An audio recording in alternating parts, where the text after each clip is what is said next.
What's up guys, it's Lord Botha here with another video, and the D23 Expo has happened, Disney's new product expo, and a lot of things came out, a lot of teases, a lot of information, and of course new trailers. In particular, the new trailer for the Snow White movie starring Rachel Zegler dropped. And you can see it right there, the trailer is already massively ratioed.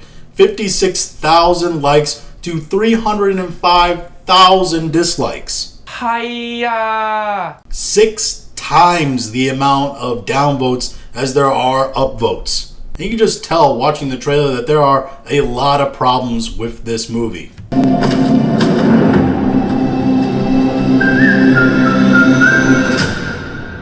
So, whistle while you work.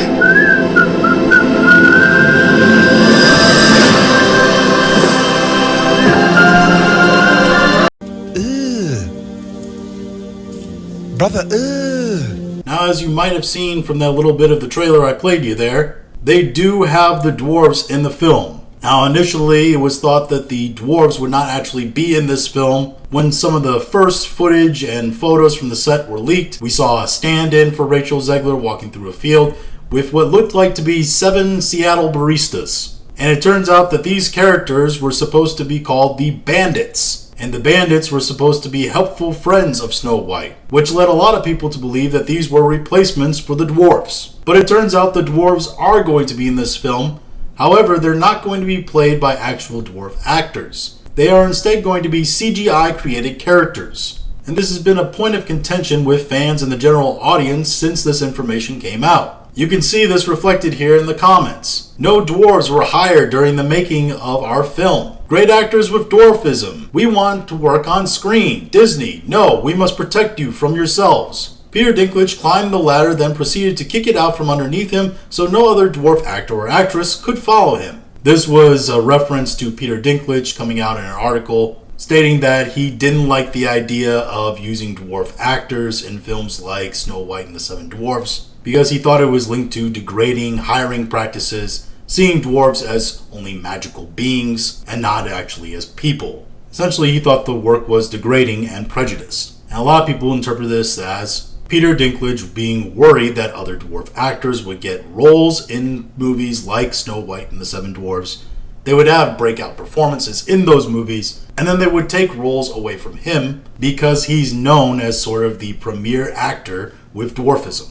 This is not the only complaint we're seeing with this film, though. They remade another animated movie into another animated movie, which is a hit on this film that I've seen other people complain about from the trailer, that everything in this film looks CGI. The houses, the woods, the animals, of course, the dwarves, everything looks fake. Here's more dwarfism comments.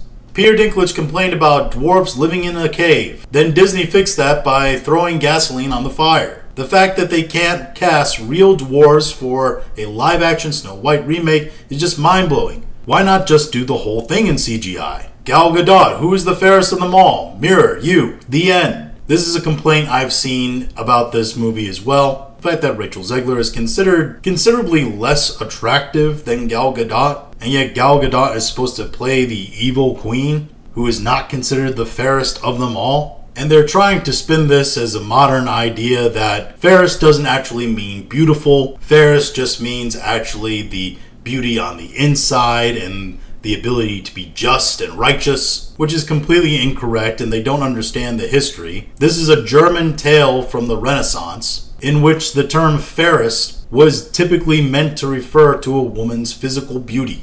So when you said a maiden was fair, you meant that she was beautiful. It had nothing to do with her morality, or her sense of justice, or even fairness. Friendly reminder that this movie's budget is somehow in the $300 million range. Which is true, they spent an astronomical amount of money on this movie. And it looks like it all went to the CGI budget, which still didn't actually come out looking that good.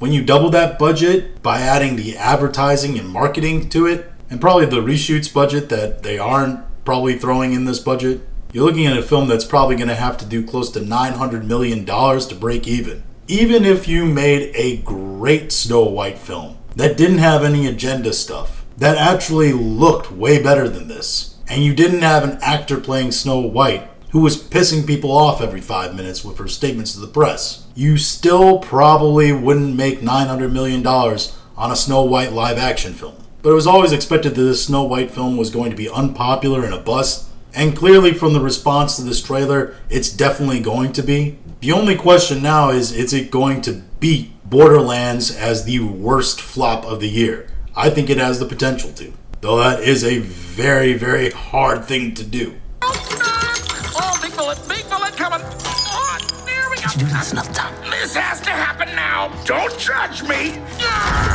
If you've seen the Borderlands numbers. And it also would be real interesting to compare the success or failure, let's be honest, it's going to be failure, of this film to the Daily Wire's Snow White film, which I believe is going to be released in theaters. And no matter how well or bad that film actually does, it will probably still be less of a loss than what this movie's going to lose, if it does take a loss. But that's just my thought on the ratio of this trailer and the general response from the comments section. You guys have your own comments on this video. Go ahead and drop them in the comments section. If you liked this video, please like, share, and subscribe. If you didn't like this video, I appreciate you listening to all of it, and we'll talk to you again later.